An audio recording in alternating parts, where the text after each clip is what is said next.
और इस पृथ्वी के ऊपर अब से पहले ऐसे ऐसे लोग आए जिनके भय से पूरी पृथ्वी भयभीत रहती थी। कैसे कैसे लोग आए देखिए, इस पृथ्वी के ऊपर रावण आया, वो सब कुछ जीत लेना चाहता था, सब कुछ।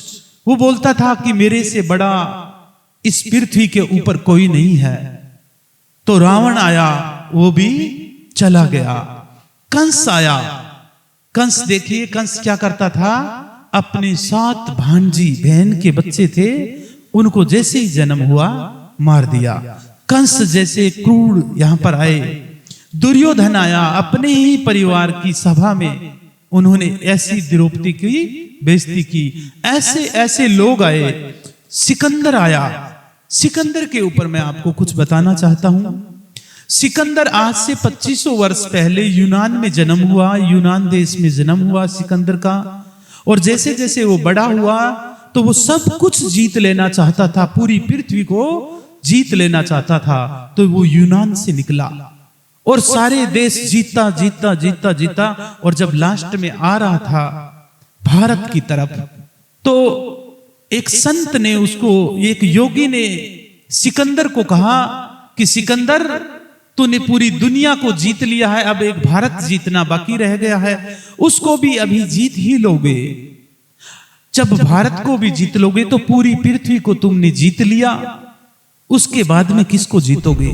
तो बताते हैं सिकंदर का चेहरा उतर गया कि मैं पूरी पृथ्वी को जीत लूंगा तो उसके बाद में क्या जीतूंगा। तो उस योगी ने कहा कि अगर तुझे भारत को जीतना है तो वहां से एक धन लेकर आना यूनान के अंदर। तो सिकंदर ने कहा कौन सा धन लेकर आऊं? तो वो संत कहता है कि भारत से एक योगी, एक ध्यानी, एक परमात्मा का योगी ध्यानी संत लेकर आना, उससे बड़ा भारत में और कोई धन नहीं है। तो बताते हैं सिकंदर जब यहां भारत में आया तो आते ही यहां पर चाणक्य हुआ करते थे। चाणक्य ने सिकंदर के सामने जब वो आए तो सिकंदर ने कहा मुझे भूख लगी हुई है। चाणक्य ने उसके सामने सोने की थाली में सोने की सब्जी और सोने की रोटियां रख दी। तो सिकंदर कहता है क्या मजाक कर रहे हो, मुझे सच में भूख लगी है, मुझे भोजन चाहिए। तो चाणक्य कहता है कि तुम्हारे देश में अनाज नहीं होता क्या? तो सिकंदर कहता है कि यूनान में अनाज भी होता है।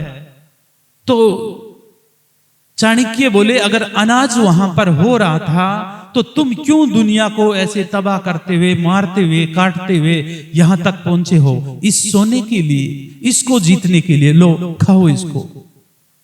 तो कहते हैं कि बाद में सिकंदर वहां से रुष्ट होकर अपने तंबू में चला गया कि युद्ध में ही बताएंगे तुम्हें कि हम क्या जीतने के लिए आए हैं।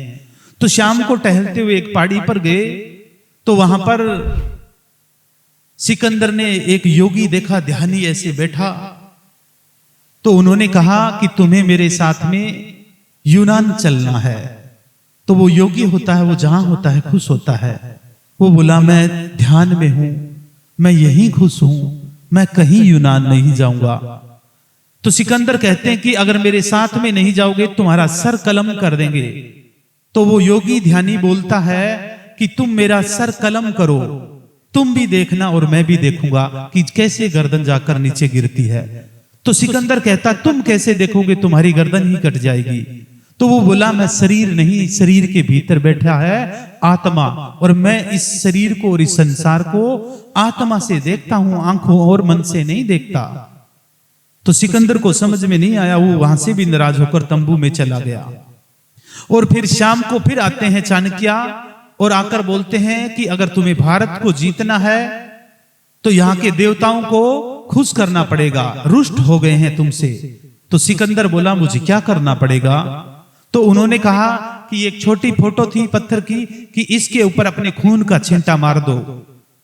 तो एक सूल थी चाणक्य के पास में, उसने सूल निकाली और सिकंदर की उंगली में मार के उस मूर्ति के ऊपर छींटा मारा और वहां से छींटा मार के निकल लिया। थोड़ी देर में सिकंदर बेहोश हो गया। फिर बाद में पता चला कि अभी जो देवताओं को ये जो दे रहा था खून का छींटा, ये चाणक्य था और इसने कांटे में जहर दे दिया है और इतनी स्पीड से जहर फैला।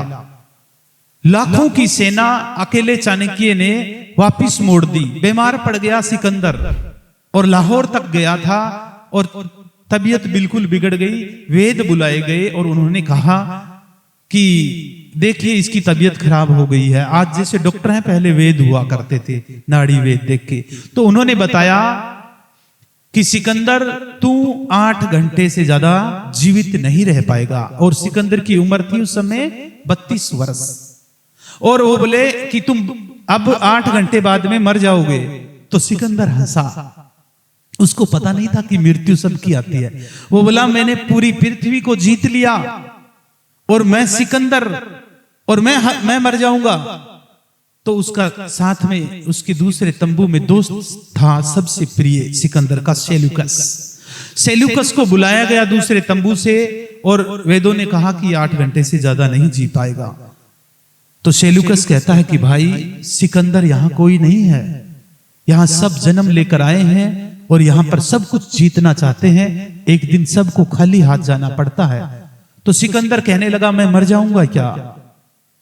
तो सेल्यूकस कहता है तुम 8 घंटे बाद में मर जाओगे, दुनिया छोड़नी पड़ेगी। तो वो बोलता है कि मुझे मेरी मां से मिलना, मेरी लास्ट इच्छा है, मुझे मेरी मां से मिला दो। तो सेनापति को बुलाया गया। सेनापति ने कहा रात दिन हम हाथी घोड़े नदियां पार करेंगे तो भी हमें 3 दिन लग जाएंगे, 35 से 36 घंटे यूनान पहुंचने में लग जाएंगे, हम नहीं पहुंच सकते। तो सिकंदर कहता है कैसे भी करके करो। उस जमाने में ऐसे गाड़ियां नहीं हुआ करती थी, वीडियो कॉलिंग की फोन भी नहीं हुआ करते थे, हवाई जहाज भी नहीं थी, हाथी घोड़ों से चलते थे। तो सिकंदर बताते हैं कि रोते हुए ऐसे मरा और अपने दोस्त सेल्यूकस को ये बोला कि सेल्यूकस जब मेरे को यूनान लेकर जाओ और जब मेरी अर्थी लेकर तुम शमशान घाट में जाओ तो मेरे दोनों हाथ अर्थी से बाहर रखना। क्यों? क्योंकि दुनिया को एक संदेश देना चाहता हूं। ज्ञान हो गया लास्ट में सिकंदर को कि दुनिया को एक संदेश देना चाहता हूं कि मैंने पूरी पृथ्वी को जीता, फिर भी आज मैं खाली हाथ जा रहा हूं।